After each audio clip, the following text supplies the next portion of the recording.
Fala pessoal, tudo bem com vocês? Eu sou o João Pedro e estamos de volta com o nosso programa Futuros Mineradores. E eu sou a Manu. Hoje nós vamos falar sobre relacionamento com a comunidade. Toda atividade causa impacto e é preciso conhecer bem eles para poder minimizá-los. Na mineração não seria diferente, né? Por isso é tão importante conciliar com a sustentabilidade, como vimos no programa anterior.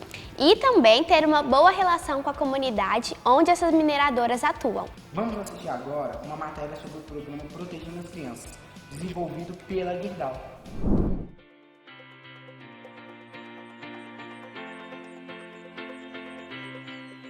A nossa história começou com as ações de uma médica, doutora Dalva. Ela começou a fazer um trabalho com adolescentes, fazendo palestras na comunidade, e ela percebeu que os adolescentes precisavam de um local, um espaço, e aí foi criada a Associação Adolescer para a Vida.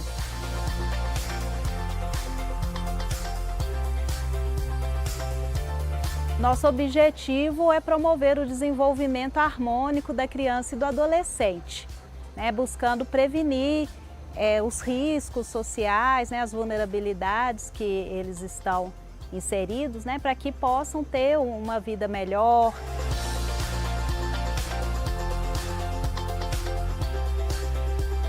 A Gerdau ela tem um grande diferencial nesse apoio às entidades, porque ela não apenas patrocina ali com o apoio financeiro, né? Também ela capacita as entidades para que as entidades possam estar desenvolvendo melhor o seu trabalho com mais eficiência, com mais eficácia. Então ela se importa também com isso, né? Que o trabalho realizado pelas organizações seja mais eficiente para as comunidades. O sentimento de fazer bem para o próximo é uma sensação maravilhosa. O que é ser voluntário? Ser voluntário é você amar em primeiro lugar, né? Amar, ter respeito e doar um pouco do seu tempo para ajudar outras pessoas, conhecer pessoas novas, conhecer lugares diferentes e aprender com outras pessoas, né? Colocar no lugar do outro. A Gerdau e o grupo de voluntários, né, começou a ser nosso parceiro a partir do ano de 2019, né? Então já são 2 anos aí de parceria. Meu nome é Ana Luísa, sou coordenadora de projetos da Casa do Adolescente e a nossa missão é promover o desenvolvimento harmônico de crianças e adolescentes em situação de vulnerabilidade para que sejam protagonistas de sua própria história.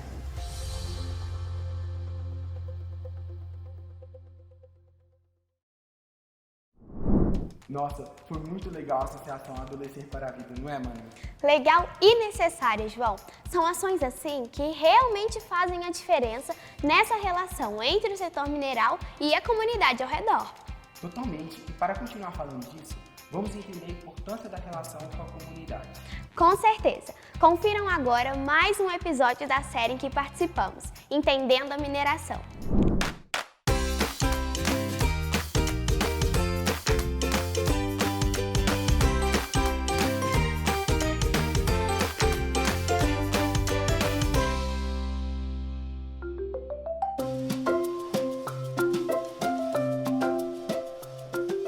Eu queria saber o que vocês geralmente fazem para resolver um conflito entre a comunidade e a empresa. Primeiramente, é preciso a gente sentar para conversar, né? A gente tem que entender o ponto de vista da comunidade, o que está incomodando, o que não está incomodando, por que elas estão se sentindo desconfortáveis com uma determinada situação. Depois que a gente conversa com a comunidade e entende o ponto de vista da comunidade, a gente tem que entender o ponto de vista da empresa. Entender o que é que está acontecendo na empresa que está gerando esse desconforto na comunidade. E aí sentar, ajudar essas duas partes a sentarem e a resolver essa situação. O que a mineração faz para compensar as comunidades que vivem perto dela? Existem muitas atividades que a mineração faz para compensar, né? Mas na verdade não é nem compensar, é para conviver com essas comunidades. Geralmente a mineração acontece em lugares muito distantes, em cidades que não têm muito desenvolvimento, muita opção de trabalho para as pessoas. Então, quando a mineração chega, ela gera muito emprego, muita gente vai trabalhar lá. Mas só que para trabalhar na mineração, muitas vezes você precisa ter algumas habilidades técnicas, né? Não dá para pegar uma pessoa que, por exemplo, trabalhava com gado e colocar essa pessoa para dirigir uma máquina dentro da mineração. É muito diferente, né? Então, uma outra forma da mineração se relacionar com essa comunidade é levar conhecimento, treinamento. Tem vários cursos de capacitação que são dados nas comunidades para preparar a população dessas comunidades para ir trabalhar na empresa, né? Muitas pessoas vão trabalhar na empresa, na própria mineradora, e outras pessoas vão trabalhar em outras empresas que prestam serviço para essa mineradora. E uma outra forma é o pagamento de impostos, né? Todo mundo tem que pagar imposto. As mineradoras, como elas têm atividades geralmente grandes dentro dessas cidades, elas pagam muitos impostos. Sem falar de várias outras ações de responsabilidade social, né, que é o desenvolvimento de programas de educação ambiental, como que vocês já devem ter visto, programas de voluntariado em algumas escolas. Então a empresa ela tem várias formas de se relacionar com essa comunidade e de conviver, não é nem compensar, é de conviver, porque ninguém gosta de ter vizinho chato, né? Ninguém quer ter vizinho chato. Então a mineração ela desenvolve várias atividades para ser um vizinho bacana, embora às vezes cause alguns desconfortos. Qual a relação da comunidade com a mineradora? Bom, toda mineração precisa precisa ter compromisso social com as pessoas. O nosso coral, ele é da cidade de Itabirito. Itabirito é uma cidade mineradora há muitos anos. Então, a gente já cresce ouvindo falar na mineração. E a nossa relação lá com a mineração é muito interessante, porque as mineradoras, elas possuem uma contrapartida social com as pessoas e com as entidades, com as associações. E é isso que acontece. A nossa relação com ela é nessa contrapartida social. A mineradora, ela nos encaminha recursos para que a gente consiga fazer o nosso projeto social e continuar a nossa caminhada. E isso que acontece.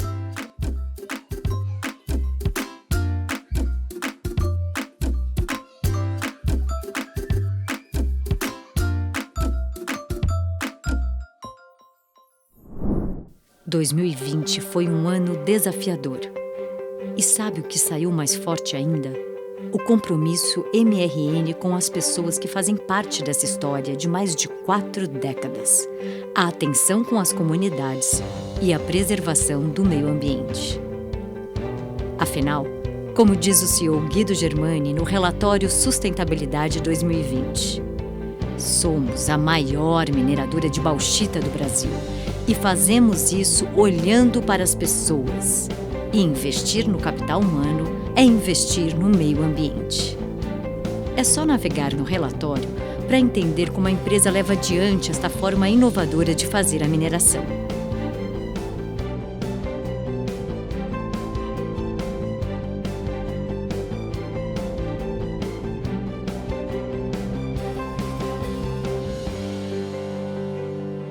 Ações que fazem a diferença para os empregados, para as comunidades vizinhas, para a região na qual está presente e também a sociedade.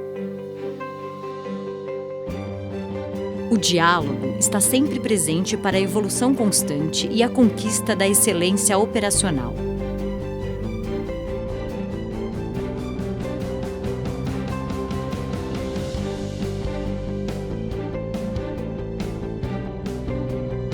As operações refletem a consciência e responsabilidade por trás dos números da bauxita.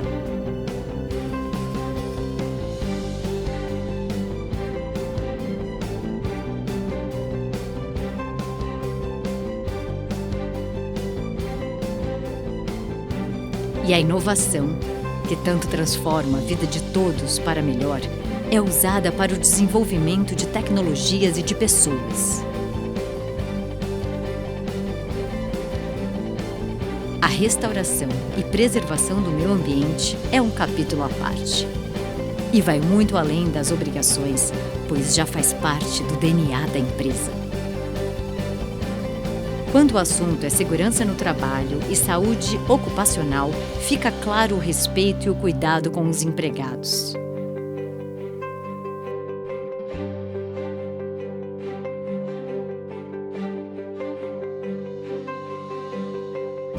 Pluralidade, inclusão, integração. Percebemos como são valores fortes, importantes para a MRN. Estão nos números do MRN para Todos, que traduzem a cultura de respeito, harmonia e equidade. E o cuidado reverbera numa onda de ações, colaborando com as comunidades que estão conosco há mais de 40 anos.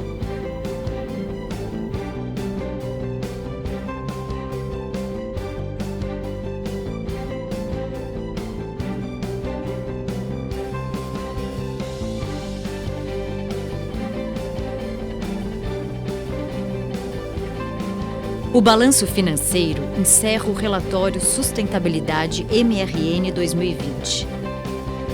Por quê, como e onde agimos por um futuro melhor.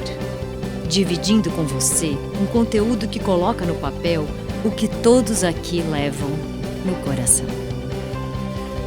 Boa leitura.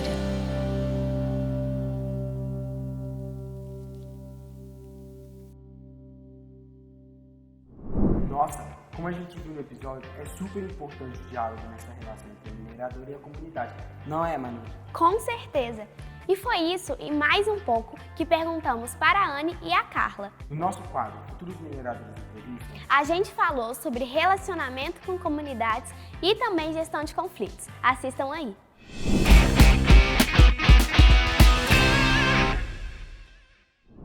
Olá, tudo bem? Então, conte seu nome, no que você é formada, com o que você trabalha. Meu nome é Anne-Marie Richter, eu sou Relações Públicas de formação, já atuo na área socioambiental há 18 anos e desde 2015 eu comecei a me especializar numa coisa que a maioria das pessoas não gosta, que é a gestão e a mediação de conflitos, principalmente os conflitos socioambientais.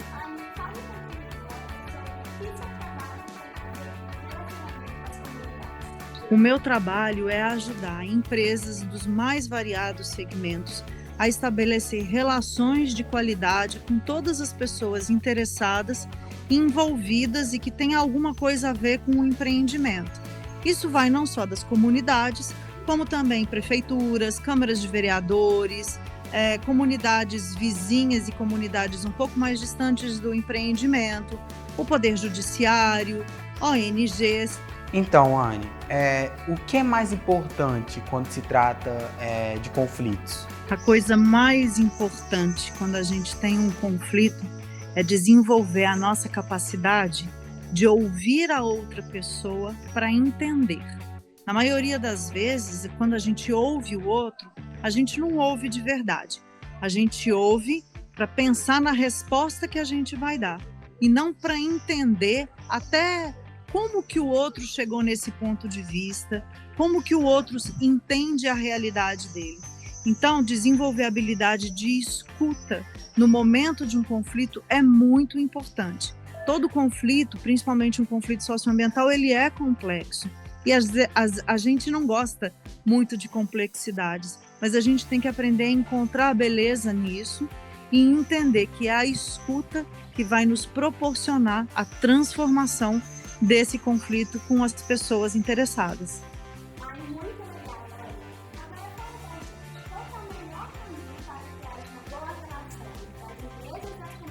Gente, o diálogo é sempre o melhor caminho para a relação das empresas com a comunidade, para a relação da empresa com seu público interno, com seus funcionários e para as relações que a gente tem na vida.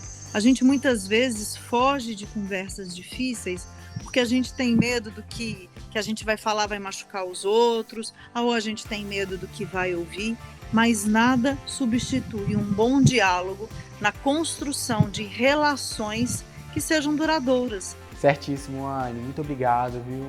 Foi uma ótima entrevista com você. Você esclareceu muitas das nossas dúvidas, viu? Obrigada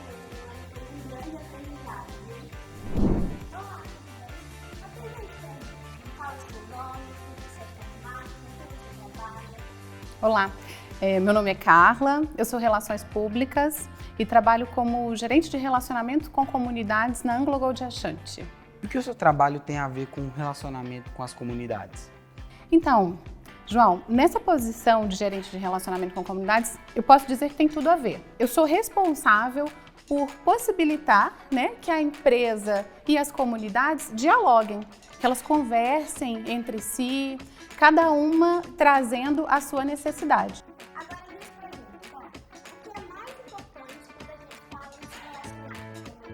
Manu, quando a gente está falando de se relacionar com as comunidades, a gente está falando de construir uma relação.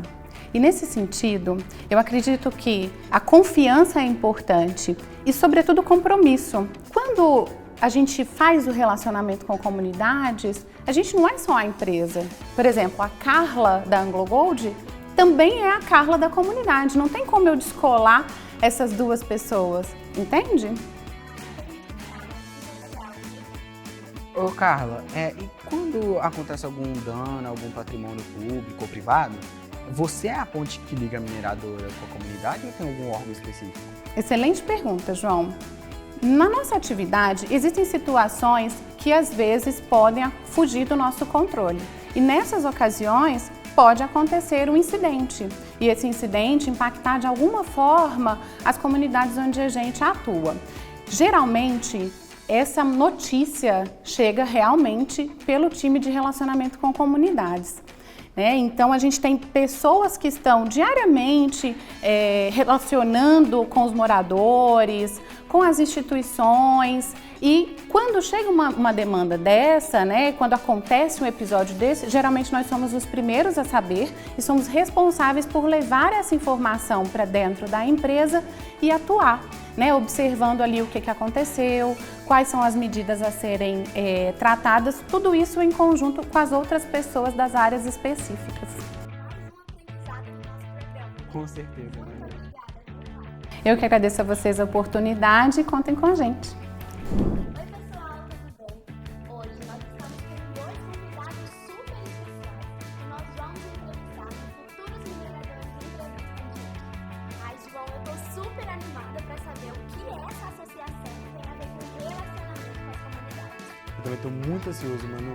Vamos começar a entrevista? Bora!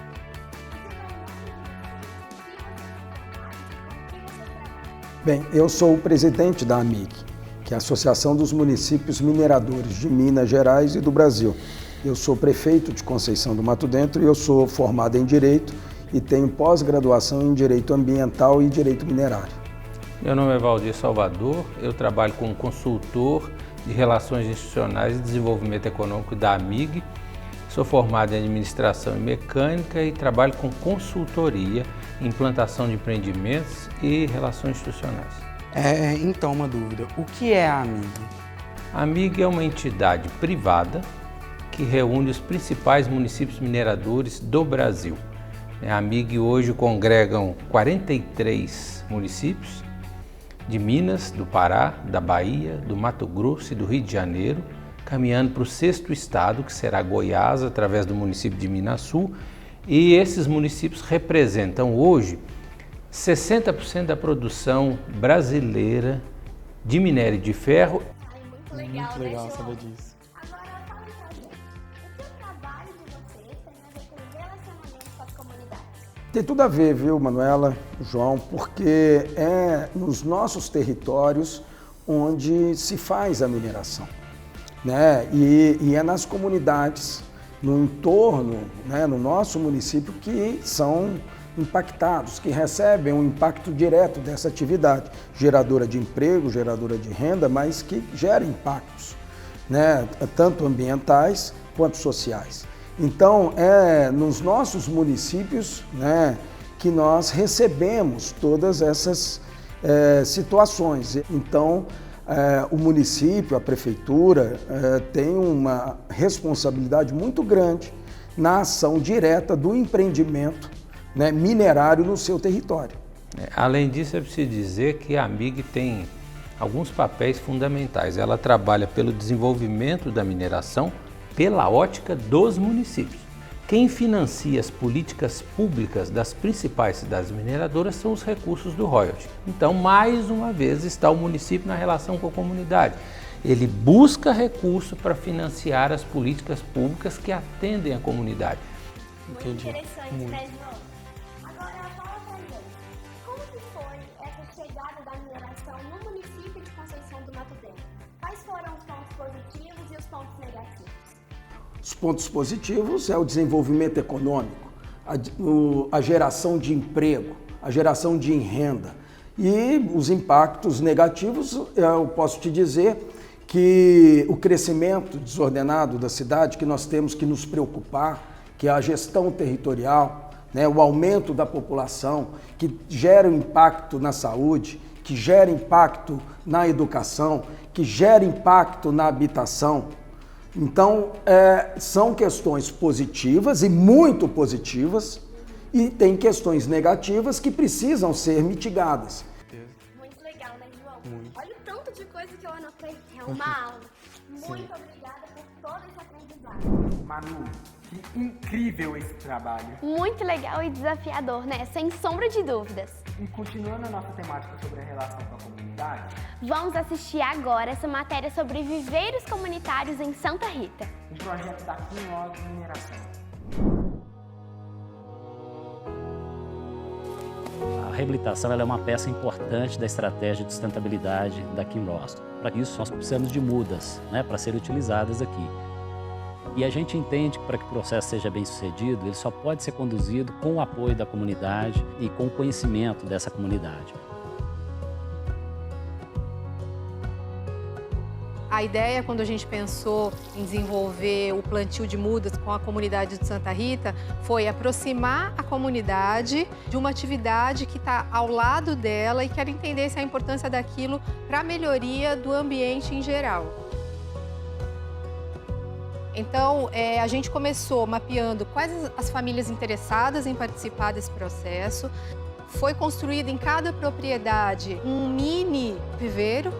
Eles foram até a nossa associação e falaram o tanto de viveiros que eles poderiam construir, que era 20 viveiros. Levaram toda a estrutura. Adubo químico, adubo orgânico, areia, as sacolas plásticas e as sementes.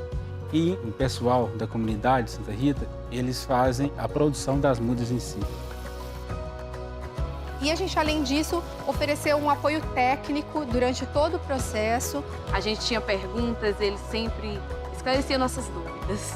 Para que essas famílias, durante o plantio, tivessem orientação em como fazer com que as mudas fossem plantadas da melhor forma possível.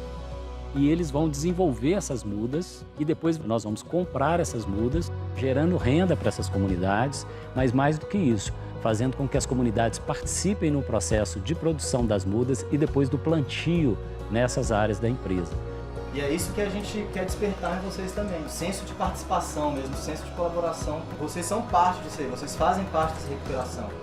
Quero vir cá ver essa muda aqui, como que ela vai estar daqui uns anos, né? Eu trouxe várias lá da minha casa para colocar aqui, mas essa foi eu que coloquei, né? Foi muito lindo. Está restituindo as nossas áreas aqui em Paracatu. Nós estamos aprendendo muito com isso. Eles vão passar a entender melhor o processo da reabilitação, como também proteger áreas que futuramente vão ser áreas para uso comum da própria comunidade. Agora você já tem consciência que a gente às vezes passava por cima, passava o trator, passava a foice e não sabia o que era. É uma parceria que está dando certo e a gente acredita muito nisso, fazer junto. Cada muda que a gente planta, amanhã vai ser uma árvore que vai trazer de volta a fauna e no final quem ganha é a natureza e ganha todo mundo, né? Ganha todo mundo. O projeto foi muito bom, né? A gente só tem mais que agradecer essa parceria que dá uma renda pra gente e que a gente está ajudando a reconstruir a natureza, né? Não tem coisa melhor. E a gente está vendo o resultado dela aqui plantada, a gente mesmo veio, conferiu que ela está sendo plantada. Eu acho que isso é muito gratificante. Talvez ela ficar adulta, talvez eu nem possa ver, mas os meus filhos, netos, vão passar por aqui e vai falar assim, um dia meu avô, meu pai plantou isso aqui.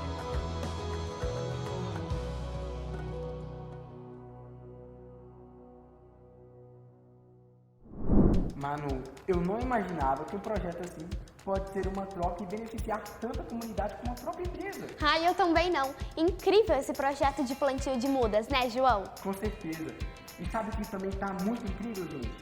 Vão lá conferir o nosso episódio de hoje na série Meus Elementos. Ai, esse pessoal do Ciência em Show arrasa muito! Sim, e hoje o elemento é nióbio. Vocês sabiam que a maior jazida do Brasil fica aqui em Minas Gerais, em Araxá? Fiquem de olho nessas e outras curiosidades sobre o nióbio.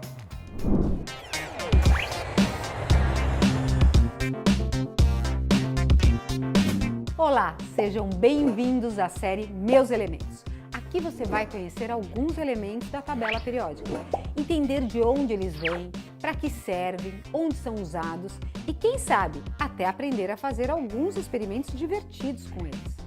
Meus Elementos é uma produção Ciência em Show, IBRA, o Instituto Brasileiro de Mineração.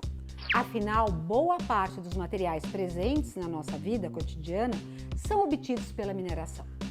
Nesse episódio, vamos conhecer o nióbio. Já ouviu falar dele?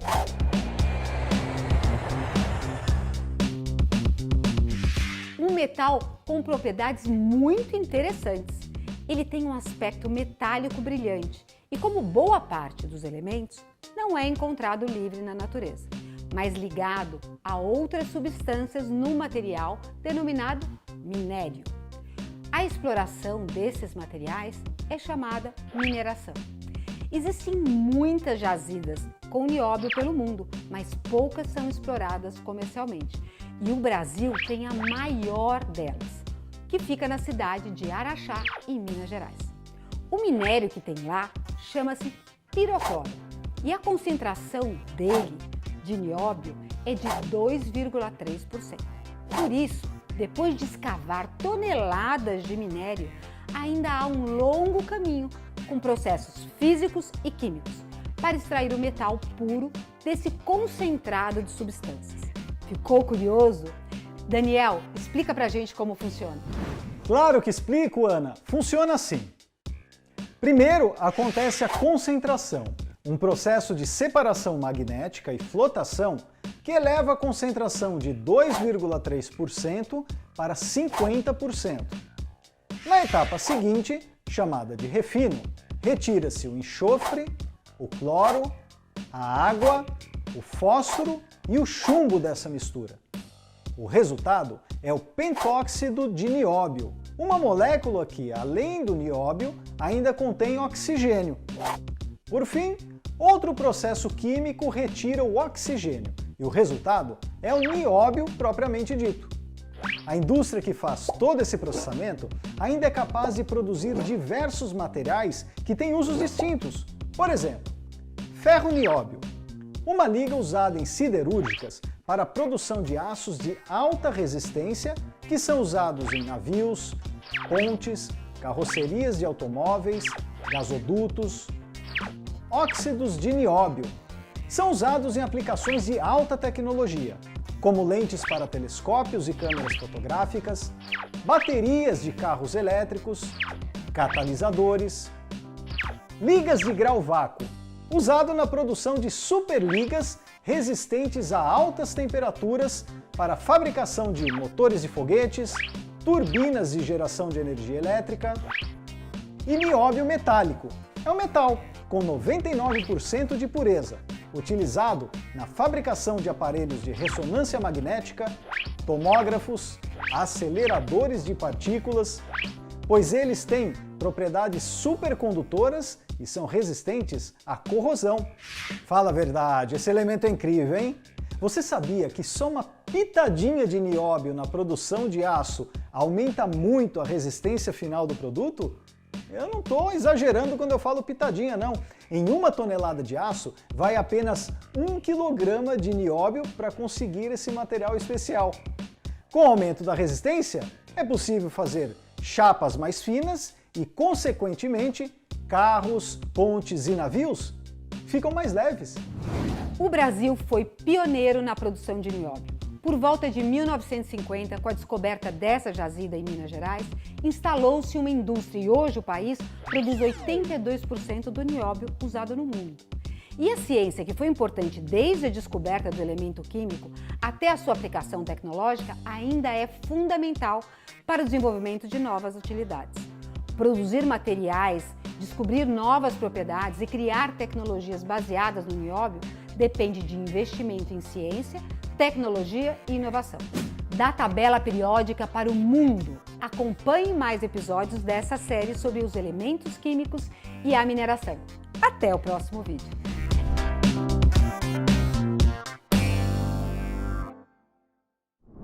Meu Deus, quanta coisa aprendemos hoje sobre o nióbio, não é mesmo, mano? Eu não fazia ideia que tem nióbio nas lentes dos telescópios ou das câmeras fotográficas. Nem eu. Foi muito bom descobrir isso tudo junto com vocês. Não fiquem tristes, viu? Que ainda tem mais. No nosso próximo e último programa, vamos falar sobre a diversidade e inclusão. Num setor dominado por homens, como será que é ser mulher na mineração? Você não pode perder, hein? Te esperamos lá.